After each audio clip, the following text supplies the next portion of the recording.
हमारे देश के हाईवेज जो हमारी जीवन रेखा की तरह है, लेकिन क्या हो जब यही हाईवेज हमारी जान के दुश्मन बन जाए। तो दोस्तों आज हम बात करने वाले हैं तिवारी परिवार की, जिन्होंने होशंगाबाद जाने के लिए एक शॉर्टकट का यूज किया। तो दोस्तों तिवारी परिवार एक आम परिवार की तरह था। वो अपनी बेटी अंजलि के लिए लड़का देखने जा रहे थे। समय बचाने के लिए उन्होंने एक शॉर्टकट लिया, लेकिन कौन जानता था उनको ये शॉर्टकट बहुत ही ज्यादा भारी पड़ने वाला है। क्या हुआ तिवारी परिवार के साथ, जानने के लिए देखते रहिए हॉन्टेड शैडोज। आज आप सुनेंगे डर की सच्ची कहानी।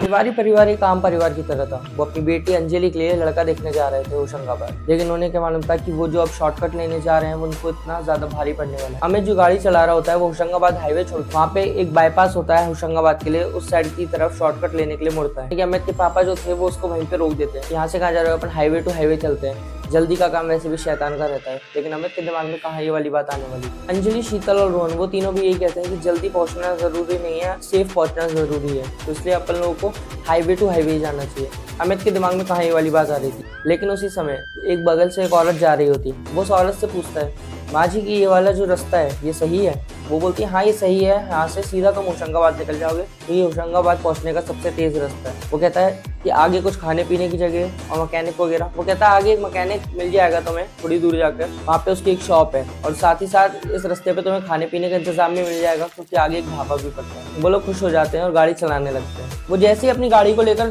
थोड़ा आगे बढ़ते हैं, पीछे से वो जो औरत होती है वो वहाँ से धूल बन के गायब हो जाती है, क्योंकि वहाँ पे कोई औरत थी नहीं। वो एक छलावा भूत वो होता है, वो किसी भी इंसान की तरह बनकर आपके सामने आ सकता है और आपको धोखा दे सकता है। थोड़ी देर आगे बढ़ने के बाद उनकी गाड़ी खराब होने लगती है। आसपास के एरिया में कहीं ना कहीं मैकेनिक ढूंढने के लिए आगे बढ़ता है। थोड़ी दूर आगे अमित जाता है मैकेनिक ढूंढने के लिए। उसको एक शॉप मिलती है। वो बोलता है ये शॉप किसकी? तो बाहर एक आदमी बैठा होता है। वो कहता है शॉप मेरी है, मैं मैकेनिक हूँ, लेकिन अभी मैं वापस अपने गाँव जा रहा हूँ। तभी अमित बोलता है कि आप मेरी गाड़ी ठीक कर देंगे, क्योंकि मैं अपनी फैमिली के साथ हूँ, मेरे को जल्दी पहुंचना है और इस जंगल में कोई और है भी नहीं।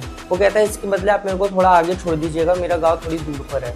वो हामी भर देता है और उसको ले आता है। जैसे ही मैकेनिक वहां पहुंचता है वो उसकी गाड़ी ठीक करने लगता है, और जैसे ही वो गाड़ी ठीक कर देता है वो कहता है आओ आप पीछे बैठ जाओ।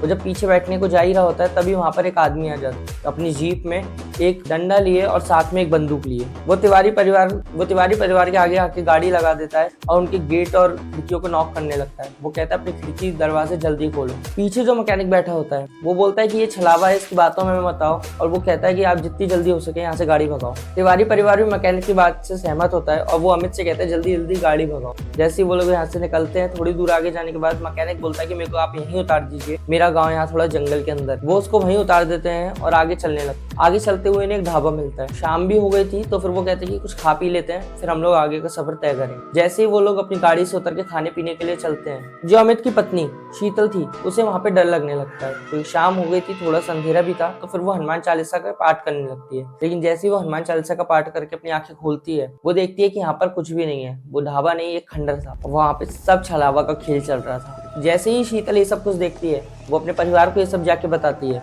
और जैसे ही उसके परिवार उसकी बात पे यकीन नहीं करता, वो कहती है एक बार आप भी मेरा हाथ पकड़िए और हनुमान चालीसा का पाठ करके देखिए। जैसे ही वो लोग स्टार्ट करते हैं, उन्हें भी सब कुछ साफ साफ दिखने लगा। वहाँ पे कुछ नहीं, सिर्फ एक टूटा फूटा ढाबा, वही बहुत पुराना, जो कई सालों से वहाँ पे खुला ही ना हो। वो लोग वहाँ से निकलने के लिए भगने लगते हैं। अंजलि और रोहन तभी बोलते हैं कि हमारे दादाजी कहाँ हैं, दादाजी दिख नहीं रहे। तभी दादाजी दूर से आ रहे होते हैं। वो कहते हैं देखो मेरे को तुम्हारी दादी मिल गई, और वो हवा में ही अपना हाथ लहराते हुए आ रहे होते हैं। तभी अमित बोलता है कि माँ को मरे तो 2 साल हो गए, पापा को ऐसी क्या चीज दिख रही। वो कहते हैं आप दोबारा देखिए कि मम्मी को मरे तो 2 साल हो गए, दादाजी को भूलने की बीमारी थी, इसलिए वो भी इतनी ज्यादा जल्दी। जैसे ही उनको याद है, वो वहां से भगते हैं और तुरंत ही तिवारी परिवार के पास आ जाते हैं। और जैसे ही वो लोग उनकी गाड़ी के पास पहुंचते हैं, वही आदमी जो स्टार्टिंग में बंदूक और डंडा लिए उनके पास आ रहा होता है, वो उन्हें दिखता है। वो कहता है आपको मुझसे डरने की कोई जरूरत नहीं है, मैं यहाँ का इंस्पेक्टर। वो कहता है कि छलावा की एक आदत होती है, वो कभी किसी की आंख में आंख नहीं डालता। वो जैसे ही सब लोग की आंख में आंख डाल के देखता है, सब लोग उससे मिला लेते हैं, सिर्फ आए रोहन और दादाजी की। जैसे वो रोहन से मिलाता है, रोहन भी वहाँ मिट्टी का बन जाता है। जैसे वो दादाजी से मिलाता है, दादाजी, सब लोग वहाँ पे आंख मिलाने जा रहे होते हैं। तभी वहाँ पे सिर्फ रोहन ही होता है जो आंख नहीं मिलाता। फिर जैसे वो रोहन के पास जाता है, रोहन से जैसे वो आंख मिलाता है, रोहन वहाँ मिट्टी का बन जाता है। वो कहता है देखो यही था छलावा।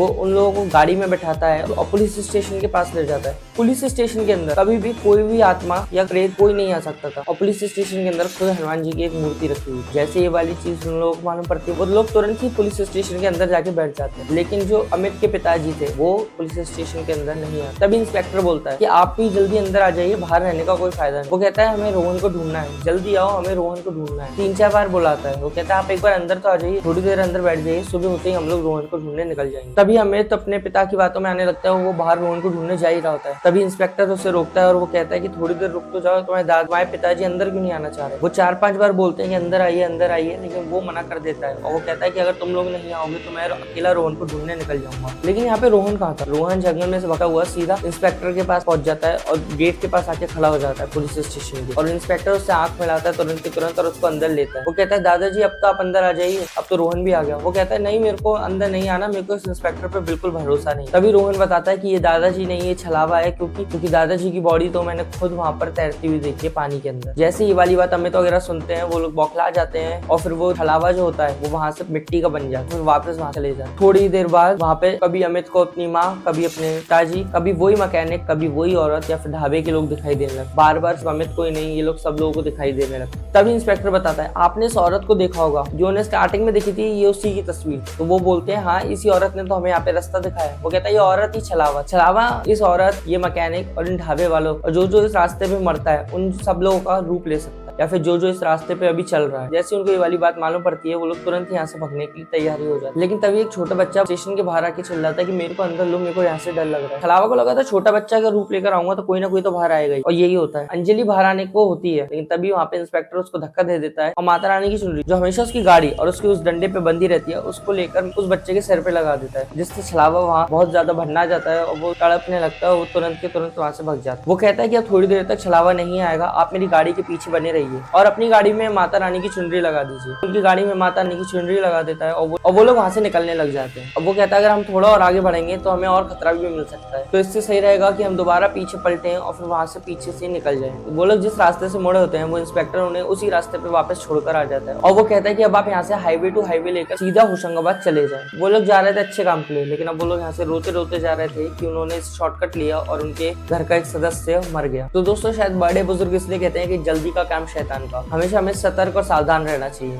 और अगर आपको भी कभी ऐसा शॉर्टकट लेने का मन करे तो इस कहानी को दोबारा सुन लीजिएगा। अगर आपको हमारी वीडियो अच्छी लगे तो हमारी वीडियो को लाइक, शेयर और सब्सक्राइब कीजिएगा। Stay tuned for the next video. तब तक के लिए सावधान रहे, सतर्क रहें।